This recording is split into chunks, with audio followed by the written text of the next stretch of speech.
Мен қазіргі мектеп директоры және бұрынғы балабақша меңгерушісі. Сонымен қатар докторант ретінде ақштағы білім беру ошақтары туралы видео түсіре алмай кете алмадым.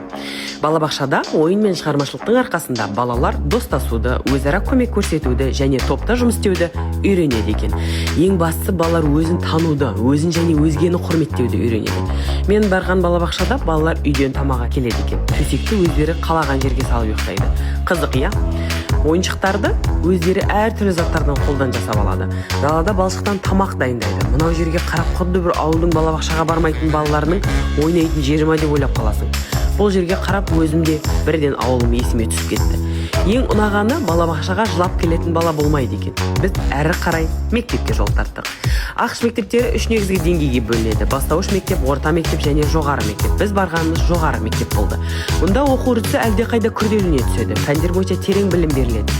Түрлі таңдаулы курстар мен сыныптан тыс шаралар жиі өтеді. Зертханалық жұмыстар жолға қойылған. Мектеп білімнен бөлек шығармашылық және лидерлік қасиеттерін дамытады. Телефонды сабақ уақытында қолданбайды. Университеттерде студенттер өз мамандығын таңдап, сол салада терең білім алады. Студенттік өмірдің мәнді де қызықты өтуіне мейлінше жағдай жасайды. Осылайша, Америкадағы білім беру жүйесі балабақшадан бастап университетке дейін әрбір кезеңде жеке адамның барлық қабілеттерін кешенді түрде дамытып, олардың болашақ өміріне мықты фундамент құяды.